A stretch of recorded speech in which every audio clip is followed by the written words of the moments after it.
السلام علیکم ورحمۃ اللہ وبرکاتہ۔ اعوذ باللہ من الشیطان الرجیم، بسم اللہ الرحمن الرحیم۔ فَإِذَا نُفِخَ فِي الصُّورِ نَفْخَةٌ وَاحِدَةٌ وَحُمِلَتِ الْأَرْضُ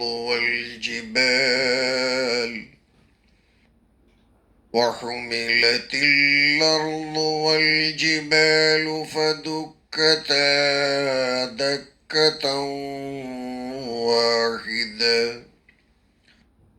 فَيَوْمَئِذٍ وَقَعَتِ الْوَاقِعَةُ وَانشَقَّتِ السَّمَاءُ فَهِيَ يَوْمَئِذٍ وَاهِيَةٌ وَالْمَلَكُ عَلَى أَرْجَائِهَا وَيَحْمِلُ عَرْشَ رَبِّكَ فَوْقَهُمْ يَوْمَئِذٍ ثَمَانِيَةٌ يَوْمَئِذٍ تُعْرَضُونَ لَا تَخْفَى مِنكُمْ خَافِيَةٌ فَأَمَّا مَنْ أُوتِيَ كِتَابَهُ بِيَمِينِهِ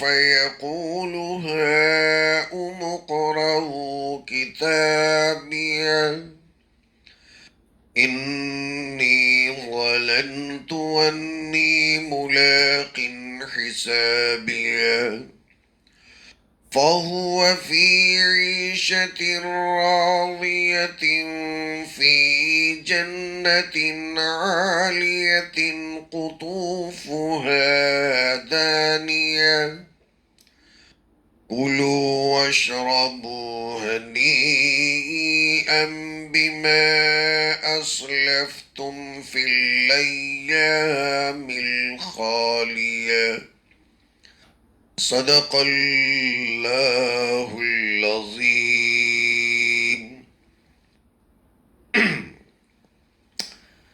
اللہم صلی علی محمد وعلی آل محمد کما صلیت علی ابراہیم وعلی آل ابراہیم انک حمید مجید۔ اللہم بارک علی محمد وعلی آل محمد كما باركت على إبراهيم وعلى آل إبراهيم إنك حميد مجيد۔ بارگاہ خداوندی میں حسب معمول ہماری دعا ہے کہ اللہ ہم تمام کی مغفرت فرما دے،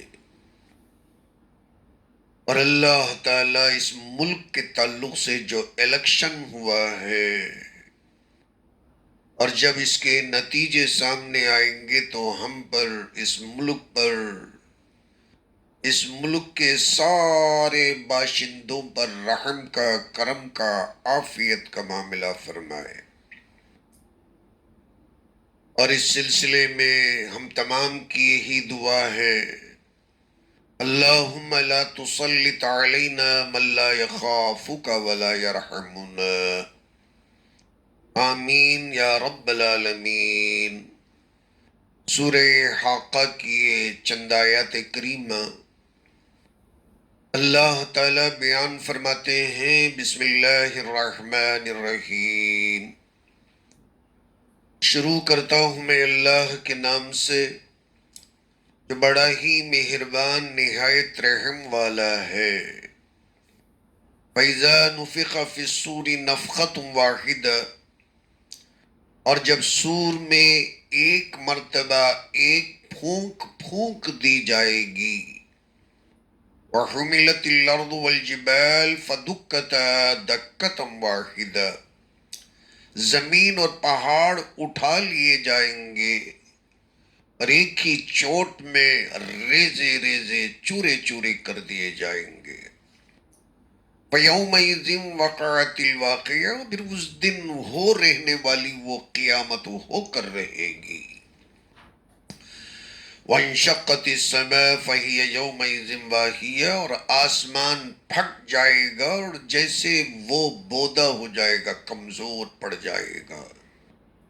وَالْمَلَكُ عَلَىٰ أَرْجَائِهَا، سارے ہی مقدس فرشتے آسمان کے کناروں کناروں ہو جائیں گے. وَيَحْمِلُ عَرْشَ رَبِّكَ فَوْقَهُمْ يَوْمَئِذٍ ثَمَانِيَّةٌ، اور اس دن تیرے پروردگار وحدہ لا شریک کے عرش معلیٰ کو اپنے اوپر 8 فرشتے اٹھائے ہوئے ہوں گے. یومئذ تعرضون لا تخفی منکم خافیہ، اور اس دن تم پروردگار وحدہ لا شریک کے سامنے پیش کیے جاؤ گے، اور تم میں کا کوئی بھی بھید چھپا رہ نہیں سکے گا. فَأَمَّا مَنْ أُوتِيَ كِتَابَهُ بِيَمِينِهِ، بس وہ شخص جسے دائیں ہاتھ میں اس کا نام اعمال دیا جائے گا. فَيَقُولُ هَاؤُمُ اقْرَءُوا کتابیہ، اور تو خوشی کے معنی اچھل کر کہتا پھرے گا کہ لو میرے نام اعمال کو تو پڑھو. انی ظننت انی ملاق حسابیہ، اور مجھے بالکل یقین تھا، مجھے کامل یقین تھا کہ میں اپنے حساب سے ملنے والا ہوں. وَهُوَ فِي عِيشَةٍ رَاضِيَةٍ، اور وہ اپنی من چاہی زندگی کے اندر ہوگا. فی جنت عالیہ، بلند اور بالا بہشت کے باغات اور جنت میں. قطوفها دانیہ، اور اس کے پھل پھلار میوے بالکل قریب جھکے پڑے ہوں گے. کلوا واشربوا ہنیئا بما اسلفتم فی الایام الخالیہ، کہا جائے گا کہ کھاؤ پیو، موج مستی کرو، خوشیاں مناؤ بسبب اس کے ان اعمال کے نتیجے میں جو تم نے گزشتہ ایام میں کیے. یہ وہ آیات کریمہ جن میں اللہ تبارک و تعالیٰ نے اسم بمسمى قیامت کا جو قصہ بیان فرماتا ہے، اور جو ہولناکی کا اللہ تعالیٰ منظر کھینچ کر آنکھوں کے سامنے رکھتا ہے.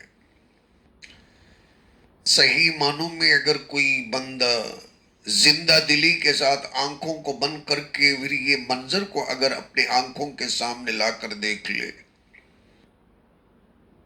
میں قسم کھا کر بیان کرنے پہ مجبور ہوں کہ اس بندے کی رات کی نیند اس پر حرام ہو جائے گی، سو نہیں پائے گا. تتجافى جنوبهم عن المضاجع، کے مصداق کروٹیں بدل کر صبح کر دے گا. اس لیے کہ اللہ تعالیٰ جس نفسا نفسی کا ذکر کرتا ہے اور جس ہنگامہ اور جس قیامت خیزی کا یہاں اللہ تعالیٰ بیان فرماتا ہے، ایک پھونک ہے جو سور کے اندر پھونکی جائے گی تو پوری دنیا کے پرخچے اڑ جائیں گے، صفوف بنا کر رکھ دی جائے گی. یہ پوری دنیا پاؤڈر کی طرح پھونک دی جائے گی. کالعہن المنفوش، اللہ فرماتے ہیں کہ یہ جو بڑے بڑے ہمالیہ جیسے پہاڑ روئی کے گالوں کے طرح اڑتے پھرتے نظر آئیں گے، اتنے ہلکے ہو جائیں گے، حالانکہ یہ ہلکے نہیں ہیں. پہاڑ تو پہاڑ ہیں، اور جن کو کوئی ترازو تولنے کے لیے ابھی تک نہیں بنا ہے، تو اتنے وزن ٹنوں منوں کا وزن رکھنے والا ایک ایک چٹان روئی کے ہلکے پھلکے گالوں کی طرح جب ہواؤں کے اندر اڑتا پھرتا نظر آئے، یہ ہواؤں کا کرشمہ اور اس کی ڈینسٹی جو سمجھنے کی بات ہے. پہاڑ ہلکے نہیں ہو جاتے، ہوا انہیں اتنے زور سے اٹھاتی ہے کہ دیکھنے میں روئی کے گالے معلوم ہوتے ہیں، مگر ہوا ہے کہ ان کو تھپیڑے دے مار مار مار کر ایسے آسمانوں کے گھما پھرا کر پٹکتی ہے کہ اس کے پرخچے اڑ جاتے ہیں. بڑے بڑے چٹان پس جاتے ہیں، پاؤڈر بن جاتے ہیں۔ اللہ فرماتے ہیں کہ زمین کو بھی، پہاڑوں کو بھی ہوائیں آسمانوں کے اوپر اٹھا کر پٹک دیں گی۔ دکتا دکتم واحد، ایک ہی چوٹ، ایک ہی تھپیڑے کے اندر زمین اڑ، جو اتنی جسامت رکھنے والی اور اتنی موٹی زمین، ایک تھپیڑے سے جو فرشتہ ایک تمانچہ، ایک تھپیڑ اور جو سور کی پھونک اور وہ ہوا کی ڈینسٹی سے لگائے گا، دکتا پورے کے پورے چورا چورا ہو جائیں گے، اور زمین کے سارے پہاڑ۔ اب ذرا سننا اللہ کیا بولتے ہیں، فَيَوْمَئِذٍ وَقَعَتِ الْوَاقِعَةُ، اور وہ ہو کر رہنے والی اس دن ہو جائے گی۔ کتنی یقینی بات ہے جو اللہ تعالی الحاقہ سے شروع فرما کر سارے منظر کو بیان کرنے کے بعد میں، زمین کو توڑ پھوڑ کر اس کا ناش کرنے کے بعد میں، اپنے سارے غضب کا، غصے کا اظہار کرنے کے بعد میں پھر فرماتے ہیں فَيَوْمَئِذٍ وَقَعَتِ الْوَاقِعَةُ، یہی دن ہے، یہی دن ہے کہ وہ واقع ہونے والی، ہو کر رہنے والی ہو پڑے گی۔ آگے فرماتے ہیں کہ آسمان پھٹ جائے گا، اور پھر یہ ہوا، اللہ کا غصہ، قیامت خیز ہنگامے کی وجہ سے آسمان بالکل مزمحل، کمزور، بودا ہو جائے گا، اور اس کے اندر کی جو طاقت اور قوت ہے وہ کمزور پڑ جائے گی۔ پلاسٹک کے کور کی طرح، ایک معمولی حسیر کی طرح بن کر رہ جائے گا، اور جگہ جگہ سے اس کے اندر دراڑیں آ جائیں گی، پھٹنے لگے گا۔ اللہ تعالیٰ نے اس کے لیے جو لفظ استعمال کیا ہے، واہیہ، بالکل واہیہ بن کر رہ جائے گا، بودا، کمزور بن کر رہ جائے گا۔ اور وہ اس لیے بن جائے گا کہ جیسے یہ چرے گا، پھٹے گا، ٹوٹے گا، گرے گا، اس کے اندر سے فرشتے بالکل ایکے بعد دیگر موتیوں کی طرح زمین کے اوپر اتر جائیں گے۔ اور اللہ فرماتے ہیں کہ اللہ تبارک و تعالیٰ کے عرش عظیم کو اس دن، اس نازک حالت کے اندر بھی اللہ تعالیٰ کی جاہ و جلالت اور عظمت میں 8 فرشتے اپنے اوپر اٹھائے ہوئے ہوں گے، کوئی بھید نہیں چھپے گا، اور بندے کو اللہ تبارک و تعالیٰ کے دربار میں پیش کیا جائے گا۔ تو روایات میں آتا ہے کہ 3 مرتبہ پیشی ہوگی، 2 مرتبہ تو حجت ہوگی، جدال ہوگا، جھگڑا ہوگا، انکار ہوگا، بندہ ماننے کو تیار نہیں، عذر کرے گا، بہانے کرے گا۔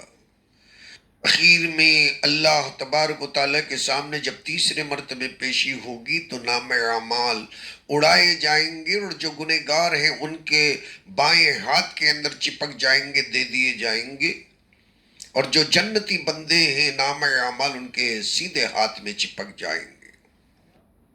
اب جن کے دائیں ہاتھ میں، رائٹ ہینڈ میں، اور جن کو نام اعمال ملے گا، ان کے بارے میں اللہ فرماتے ہیں کہ پہلے تو پڑھے گا تو اس کے پشت کے اوپر اس کے اپنے گناہ لکھے ہوئے ہوں گے، بندہ پریشان ہو جائے گا، پھر دھیرے دھیرے غور سے دیکھے گا، پسینے چھوٹنے لگیں گے کہ جو نام اعمال اللہ تعالیٰ نے دیا، اور ایک ایک گناہ اس کے اندر لکھا ہوا ہے۔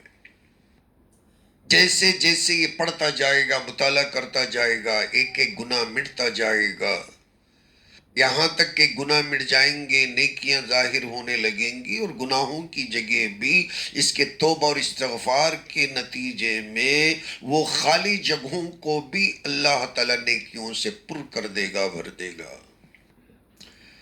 پھر بندہ اتنا خوش ہو جائے گا کہ اس کے اندر کوئی ریمارک ہی نظر نہیں آئے گا، تو اتنا خوش ہوگا، اتنا خوش ہوگا، اس کی خوشی کا اللہ تعالیٰ ذکر فرماتے ہیں، ہاؤ مقرؤ کتابیہ۔ اب جو سامنے نظر آئے گا نا، چاہے پہچانے نہ پہچانے، کھڑا کر کر اسے روک کر کہے گا کہ لو ذرا پڑھو تو صحیح۔ اللہ کا کتنا بڑا فضل ہوا ہے کہ اللہ تعالیٰ نے مجھے ایسا نام اعمال عطا فرمایا جو جس کے اندر نیکیاں ہیں، اور اللہ نے مجھے جنت میں جانے کا پروانہ عطا فرما دیا ہے۔ اللہ کی طرف سے خط ملے گا کہ اللہ کی طرف سے ہے فلاں بندہ فلاں کے لیے کہ اسے جنت کے اندر داخل کر دیا جائے۔